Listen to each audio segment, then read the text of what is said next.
Yehovah spoke to Moshe in the wilderness of Sinai in the tent of meeting on the first day of the second Chodesh in the second year. And we've seen what happened from the first day to Yom Shmini, the 8th day. And that all happened in the first Chodesh of the second year. So this is a Chodesh later. After they come out of the land of Mitzrayim, saying, take a census of all the congregation of the children of Israel by their clans, by their fathers' houses, according to the number of names, every male, head by head, from 20 years old and above, everyone going out to the Savah. Okay, we know that he is Yehovah Sevaot, which is the plural of Savah. It means armies, or it means hosts.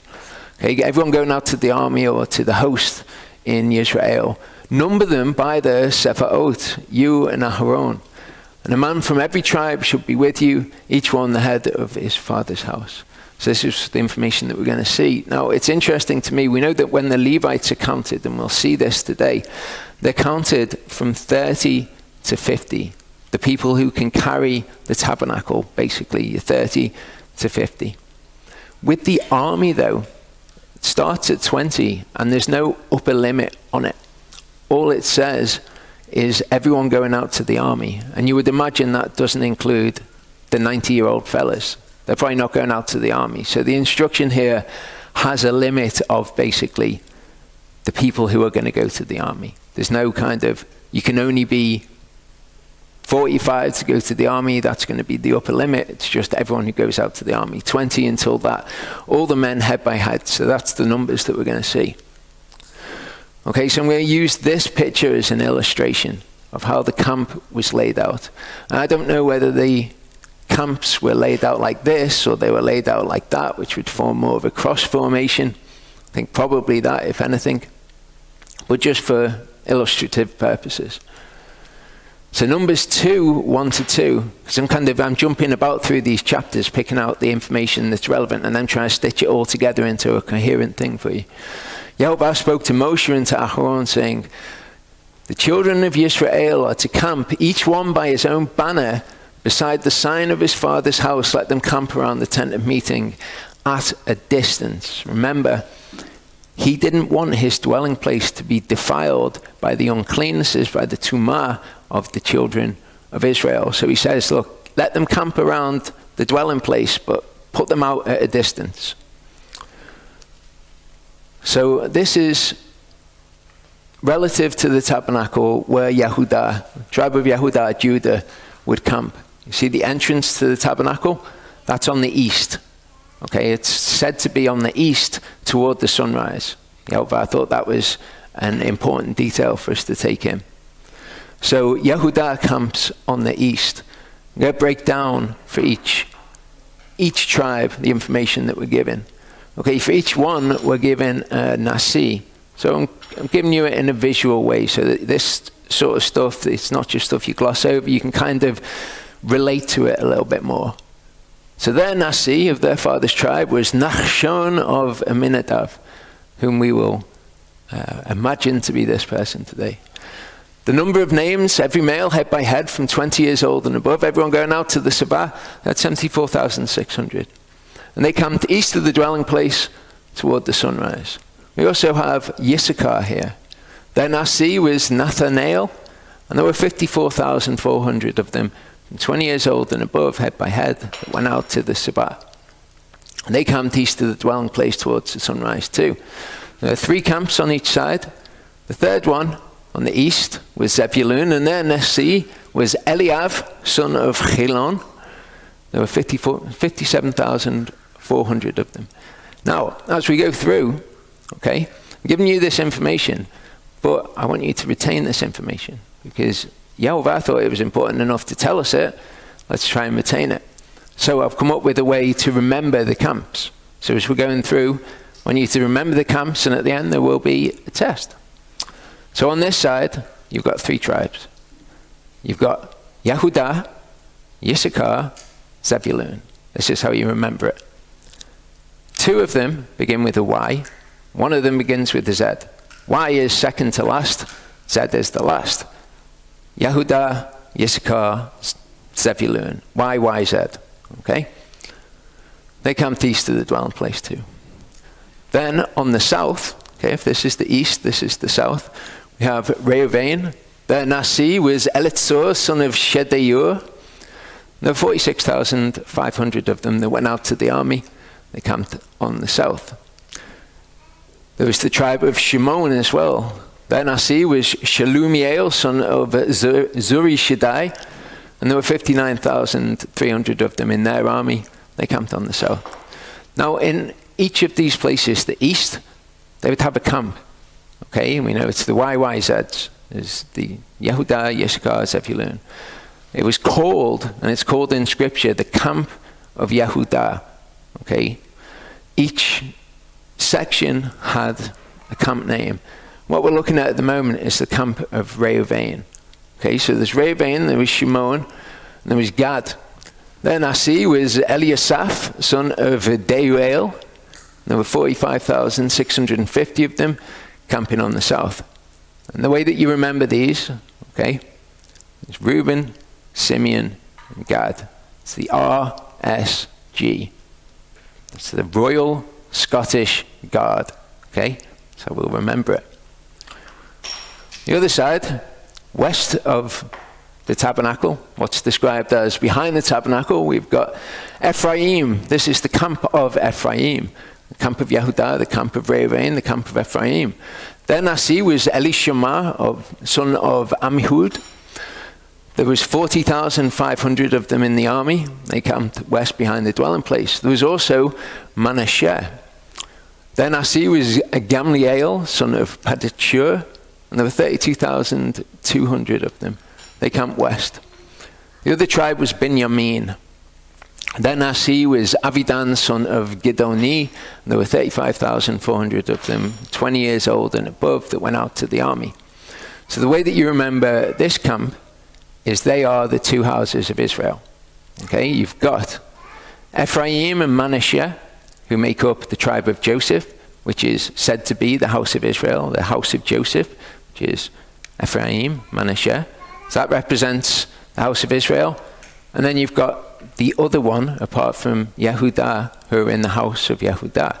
Benjamin and Judah in the house of Judah. So you've got Ephraim, Manasseh representing Ephraim, or the house of Israel. And then you've got Benjamin representing the house of Judah. So they're the two tribes of Israel. They dwelt west as well. Then we've got the camp of Dan. Their Nasi was Achitzer, son of Ammishaddai. 62,700 of them in the army. They camped to the north. Then you've got Asher. Their Nasi was Pagiel, son of Ochran. There were 41,500 camping to the north of the dwelling place. Then you've got Naphtali. Their Nasi was Achirah, son of Enan. 53,400 to the north. Okay, they're the camp of Dan.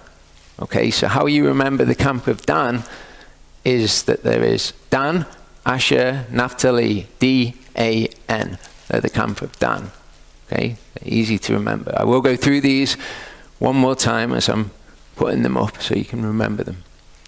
Numbers 1:16-19 says, "These are the ones called from the congregation, the Nasi'e of their fathers' tribes." Okay, all those guys that we just saw, all the Nasi, heads of the thousands of Israel. And Moshe and Aharon took these men, and they were called by name.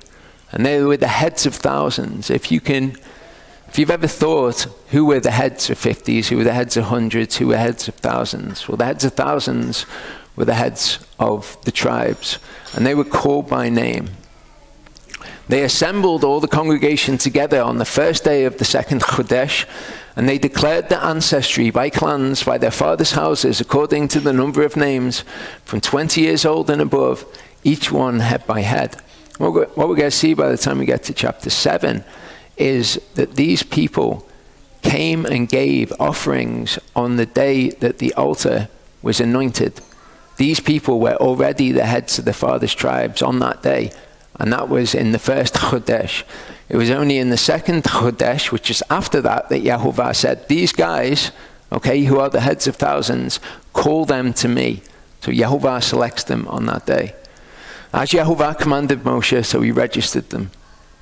Numbers 1, 44 to 46. Those who were registered, whom Moshe and Aharon registered with the Nasiah of Yisrael, 12 men, each one for his father's house. All those that were registered of the children of Yisrael by their father's houses, who qualified to be in the army, all those that registered, there were 603,550. Now that is a phenomenal number for there to be in an ancient army. The maximum level that the Roman army, which was a lot later than this after populations had developed, the maximum number that they ever reached was 450,000. So these guys have got another 33% on top of them. It was said, historical sources being as reliable as they are about Cyrus the Great, but it was said that he could field 500,000 men. Still, we're talking 80% of the army that they had. So this is a phenomenal host, a phenomenal army that they had. Okay, so this is how they camped. The Levites were not registered among them though. Okay, you'll notice that here you've got some other camps. They were told to camp at a distance because of their uncleanness. The Levites are a little bit more holy. They had to be prepared so they could do the service of the tent of meeting. So they could camp closer. The Levites were not registered among them because the Levites didn't go out to fight. They weren't part of the Sefaot. Because Yehovah had spoken to Moshe saying, only the tribe of Levi you do not register, nor take a census of them among the children of Israel. Instead, appoint the Levites over the dwelling place of the witness, over all its furnishings, over all that belongs to it. They bear the dwelling place and all its furnishings, and they attend to it and camp around the dwelling place. So when it says they bear the dwelling place, it means literally they would carry it from place to place.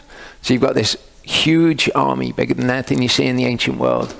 And then you've got this huge tabernacle, and they would move sometimes after only camping for a day, and they break down the whole thing, and we're going to see how they did that.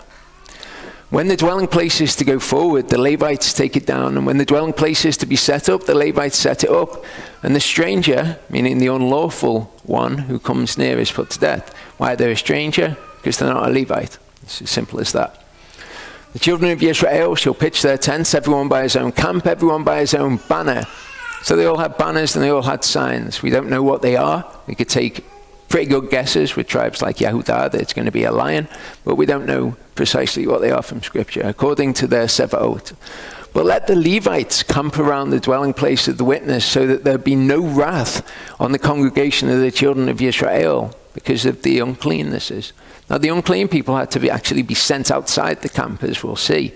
But there would still be uncleanness. The people that still exist in corrupt, dying bodies. The Levites shall guard the duty of the dwelling place of the witness. And as we've looked at before, that doesn't mean that they physically guard it.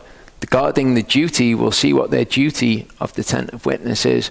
Their duty was to carry it. So they camped around it and they carried it. The children of Israel did according to all that Yehovah commanded Moshe, so they did. So here we've got the first tribe that we're given details of, and they're called the Gershoni, okay, or the Gershonites. Their Nasi, note this is not the Nasi of the tribe of Levi, this is the Nasi of one of the clans, or one of the descendants of Levi, was Eliasaph, son of Lael, sons of Gershon by their clans. Okay, we probably all know about the Gershonites, the Merarites, and the Kohathites. Okay, we've heard those before. But there were clans within these people. There were the Livnites, or the Livni in Hebrew, and the Shimites, or the Shimi in Hebrew.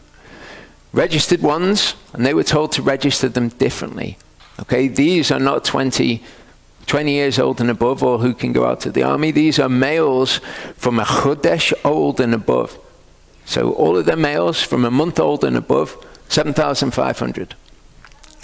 They were also registered in a different way, because they needed to know how many of them there would be to carry the tabernacle. And they were taken from 30 to 50. All those who entered the service for work in the tent of meeting is how the scriptures phrase it. There were 2,630 of them. So about 2,600 of the Gershoni, and they had their duties. They camped westward behind the dwelling place with the camp of Ephraim. Numbers 4:27-28 says, Aharon and his sons are to command all the service of the sons of the Gershoni, all their burden and all their service, and you shall appoint them to all the duty of their burden. And we're going to see that there's a camp with Moses, Aaron, and the sons of Aaron. And you think, okay, so how many would have been in that camp? Well, it's pretty easy. There was Moses, there was Aaron, their wives, and then there was Aaron's sons, of which he had 2. So you're talking about a very tiny camp. But they're the ones who were to command the Gershoni. So we're going to see when they go out, they would have had to have gone out with the people commanding them as well. This is the service of the clans of the sons of Gershon in the tent of meeting, and let their duties be done under the hand of Ithamar, son of Aharon the priest. One of his sons, Ithamar, the other one was Eleazar. So the service, this is what they actually had to do according to the scriptures. They would bear the curtains of the dwelling place and the tent of meeting. Okay, so all of the soft furnishings of the tent. Its covering, the covering of fine leather that was over it, the covering of the door of the tent of meeting. Then they would also carry the screens of the courtyard, which would go around probably in a circle around the tabernacle. The covering for the door of the gate of the courtyard, the bit where you get in to the courtyard where the altar and the bronze laver would be. Their cords, all the equipment for their service, and all that is made for them. Okay, so that's the part of the tabernacle that they would take. Think of this happening in a day. Take down the entire tabernacle. There's 2,600 of them taking down the tabernacle, packing it all away, and getting it ready to take to the next place.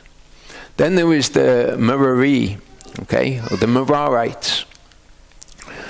Their Nasi was Zuriel, son of Abihail. Sons of Merari by their clans. You had the Machlites, or the Machli, and the Mushites, or the Mushi. They're registered ones from a month old and above. There was 6,200 of them. And it's a good thing because they had the harder job than the sons of Gershon. From 30 to 50, the ones who did the actual work, 3,200 of them. So there were an extra 600 approximately of the Merari. And they camped on the north side of the dwelling place with the camp of Dan here. Numbers 4:33 says, this is the service of the clans of the sons of Merari, is all their service for the tent of meeting under the hand of Ithamar again. So the Gershoni, the Merari are under the hand of Ithamar, son of Aharon the priest. This is what they did. They carried the boards of the dwelling place, its bars, its columns, its sockets, the columns around the courtyard, their sockets, their pegs, their cords, all their equipment, and all their service. Okay, so these are the pretty heavy things. You think once you've taken all the soft furnishings off the tabernacle, you're left with like a skeleton structure underneath, and they would have to take all of that down, and there would be 3,200 of them doing it. And we're told, assign to each by name the equipment of the duty of their burden. So this was scripted exactly. We want you to get bar 32B, and we want you to put it on the wagon, and then when we get there, it's going to be your job to take it off. Everyone knew exactly what they were doing. Then we've got the Kahati, or the Kohathites. Okay, and these people had a pretty special job. Their Nasi was Elitzaphan, son of Uzziel. The sons of Kohath by their clans, there were more of them. There were the Amramites, or the Amrami. There were the Yitzharites, or the Yitzhari. The Chevronites, or the Chevroni. And then you think by this point, I get it. Okay, if you want to take an English name to a Hebrew name, you just put E at the end instead of ites. That's what you think, isn't it? Then you throw in a curveball with the Uzzielites, who are actually the Atzieli. There you go. There were 8,600 of the males from a month old and above. From 30 to 50, the ones who did the work, there were 2,750. Okay? And their job was basically to carry all of the holy items that were in the tabernacle, including the Ark of the Covenant. They camped on the south side of the dwelling place with the camp of Reuven. This is the service of Kehat in the tent of meeting, the most set apart, the Kodesh HaKadashim, the Holy of Holies. At the breaking of camp, Aharon and his sons shall come, and they shall take down the covering veil and cover the ark of the witness with it. So they would go into the tent of meeting, and there would be a veil around the ark of the covenant. And they take that down, and they put it over the ark of the covenant. Now this is the sons of Aharon. This is not the Kohathites at this point. Okay, the sons of Aharon were Kohathites, but they were the priests. They were descended from Aaron. So they would put this over the ark and put on it a covering of fine leather, and spread over that an all blue wrapper, for the want of a better word, and shall insert its poles, because it had holes, didn't it? And it had poles to be carried. Don't know where they kept the poles, but wherever they were, they would go and get them, and they would put them into the ark once it had been covered. And on the table of showbread, which is interesting because it doesn't say showbread. It says on the table of presents.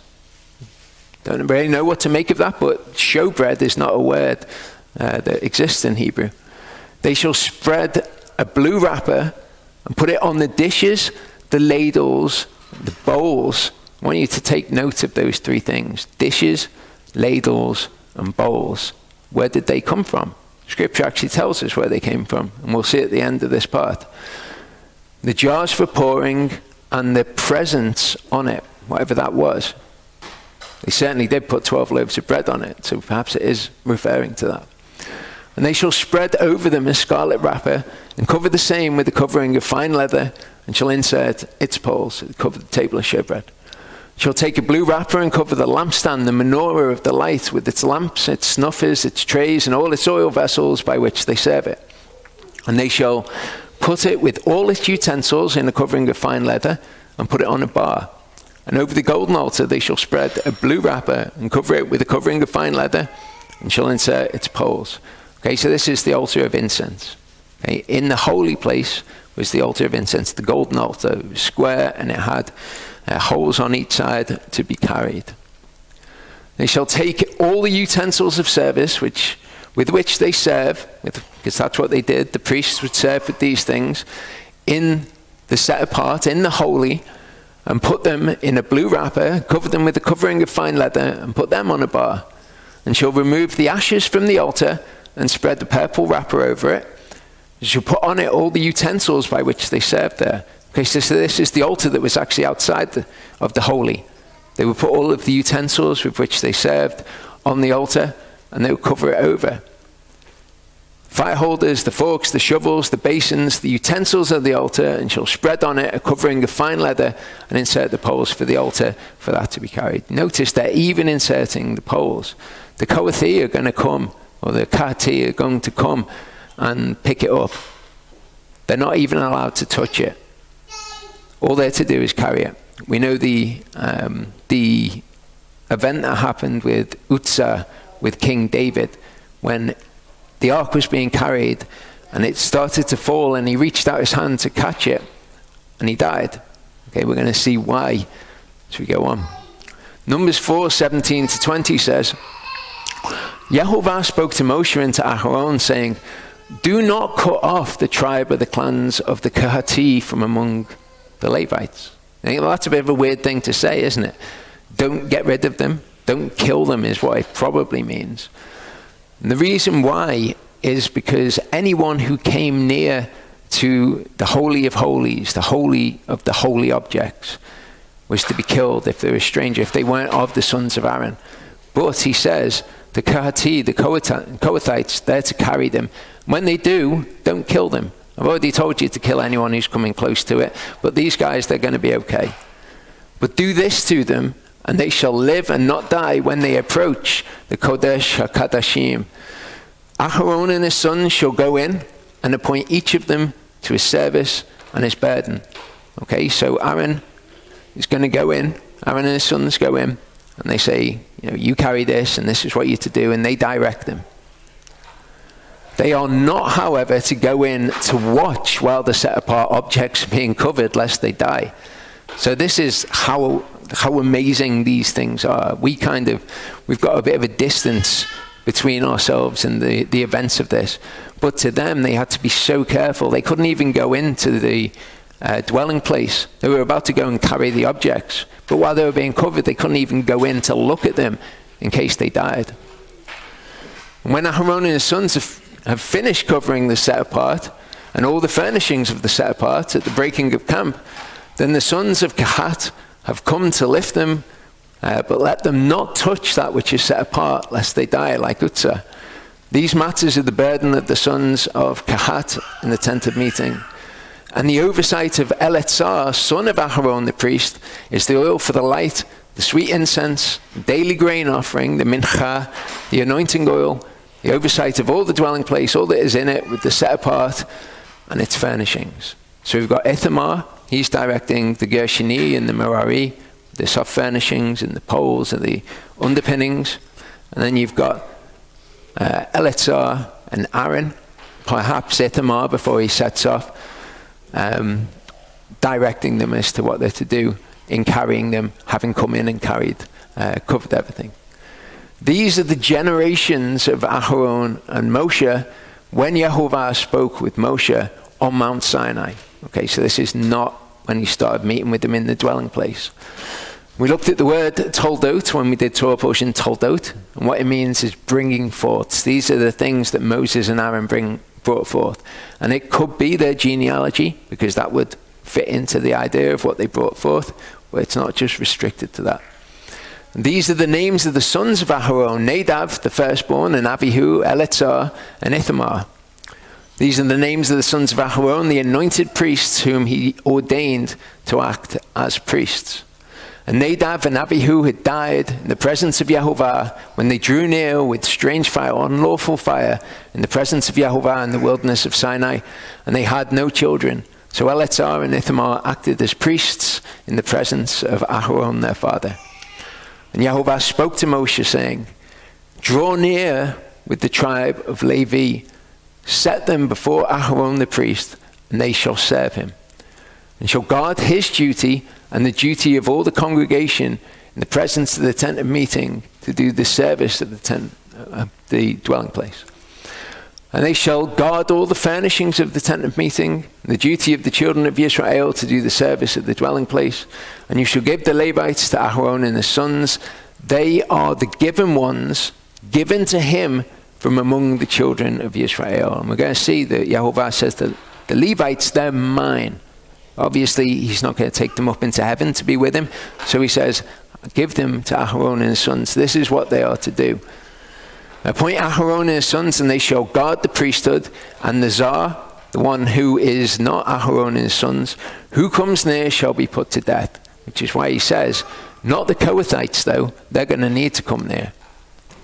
Numbers 2 verse 39 says, "All the registered ones are the Levites whom Moshe and Aharon registered at the command of Yehovah by their clans, all the males of all the Levites of all the clans from a chodesh old and above." There were 22,000 of them.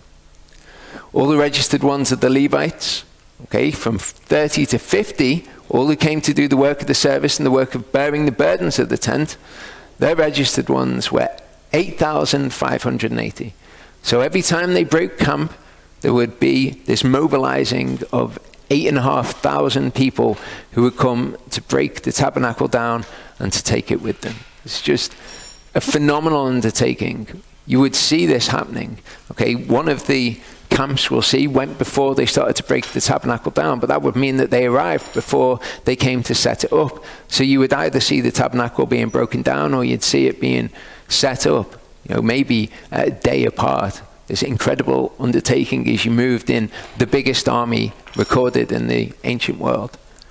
According to the command of Yehovah, they were registered by the hand of Moshe, each according to his service and each according to his burden.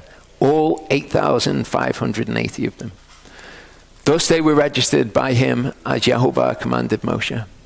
Okay, so we've got the camp. We know where everyone's camping. We've got the camp of Yehudah, camp of Reuven, the camp of Ephraim, the camp of Dan. We've got the Gershoni and the Merari and the Kohati who would carry the tabernacle. And then we've got Moshe, Aharon, and his sons. And Moshe, Aharon, and his sons would camp right in front of the door of the tent of meeting as the most set apart people that were there. Then we're told all the registered ones of the camp of Yehudah, according to their divisions, 186,400, these depart first. So we've got the camp of Yehudah. Okay, we're going to remember this as the two Y's and the Z. Okay, Yehudah, Yissachar, Zebulun. There will be a test. So they went. Okay, and after they went, then the work of the tabernacle being broken down would begin. There was the Gershoni and the Merari. It says the dwelling place was taken down. This is Numbers 10 that gives us the detail of when this was done, when the camps would depart. And the sons of Gershon and the sons of Merari departed. They were bearing the dwelling place. Moshe, Aharon, and his sons, as we saw, when they broke camp, they were directing the holy things being covered and being carried. They would have to direct the Gershoni and the Merari. So I imagine that they broke camp at this point too. So the tabernacle would be gone. These camps would be gone. You'd have these wagons, which we'll get to in a second, and you'd have all of the holy objects covered and ready to be carried off. Numbers 7, 2-8 says, the Nasieh of Yisrael, heads of their fathers' houses, they're the ones that we saw at the beginning, who were Nasieh of the tribes, and over the ones registered, drew near. They brought their offering, their means of drawing near, in the presence of Yehovah, and their offering was a mincha. It was a material offering. And they brought 6 covered wagons and 12 cattle, a wagon for every 2 of the leaders. 12 leaders, okay, there's a wagon for every 2. And for each one, a bull. For each of the leaders, they brought a bull. And they drew near with them in the presence of the dwelling place. Thus Yehovah spoke to Moshe, saying, accept these from them, and they shall be used in doing the service of the tent of meeting. And you shall give them to the Levites, each one according to his service. And Moshe took the wagons and the cattle and gave them to the Levites. He gave 2 wagons and 4 cattle to the sons of Gershon. So what were they doing? They were carrying the soft stuff. They didn't need as many wagons, according to their service. He gave 4 wagons and 8 cattle to the sons of Merari, because they've got to carry all the boards and all of the bars and all the heavy stuff, according to their service, under the hand of Ithamar, son of Aharon, the priest. So they would all go. Then you've got the registered ones of the camp of Reuven. Okay, the camp of Reuven. They are the Royal Scottish Guard. You've got the Reuven, Simeon, and Gad. All the registered ones of the camp of Reuven, according to their divisions, were 151,450. They're the second to depart. Again, we're told later in Numbers 10 how that was interspersed with the Levites departing. So they go then. You'd have the Kehati that were left. But to the sons of Kehat, he gave none. He didn't give any of the wagons or any of the cattle to the sons of Kehat, because theirs was the service of the holy, which they bore on their shoulders. So the other people had to carry the tabernacle, the main structure, on wagons, and the Kehati would carry the ark and the menorah and all of those sort of things on their shoulders. And the Kehati departed, bearing the holy, while the dwelling place was set up before they came. So you've got the Gershoni and the Merari, and they go first, and everything's getting set up while the other camps are departing and doing the things that they need to do. Then the Kehati go, so that when they arrive, the dwelling place is set up and they can just take the holy objects inside of it. All the registered ones of the camp of Ephraim. The camp of Ephraim, they are the 2 houses of Israel. Ephraim and Manasseh, the house of Joseph. Binyamin, the only other tribe of the house of Yehudah that's left. So all the registered ones of the camp of Ephraim, according to their divisions, 180,100. And they are the third to depart. So they went, leaving only the camp of Dan, D-A-N, Dan, Asher, Naphtali. 157,000 of them, and they departed last with their banners. These were the ones that were registered of the children of Israel by their fathers' houses, all who were registered according to their sevaot of the camps, 603,550. The Levites were not registered among the children of Israel, as Jehovah had commanded Moshe. And the children of Israel did according to all that Jehovah had commanded Moshe. So they camped by their banners, and so they departed, each one by his clan, according to their fathers' houses. They depart in their clans. Then they would arrive in a new place. Okay? First people to arrive were this lot. This is the test. Who are these? Yehudah. Very good. Okay. These are the YYZs. Yissachar. Zebulun. Okay, excellent. Next would arrive the wagons bearing the tent of meeting, along with all of the Levites, I presume, who were traveling with them. And they would be set up, and the tent of meeting would be set up. Got Moshe and Aaron's camp set up here as well. But who are these guys? Who? Merarites. Oh, other one. Yep. Gershonites. Merari. Okay. There you go. Next would arrive the guys to the south. This is to the east, this is to the south. Okay? This is the Royal Scottish Guard. Vain. Simeon. Gad. There you go, you got it. Okay, next would be these guys. They were waiting for the tabernacle to be set up when they arrived. So, who are they? You remember? Charlie got it? Yeah. Kohathites, that's right. Okay, and then would come the set apart that had been traveling on their shoulders, and they would put it into the tent of meeting, and then these guys would arrive. The guys to the west, behind the dwelling place. And these are the two houses of Israel. So who've we got? Ephraim. Jeff got the two. Last one? Benjamin. Okay. Last camp to arrive with the camp of Dan. So who are these guys? Dan? Sure. Naphtali. Oh, you've got them all. You can remember them now.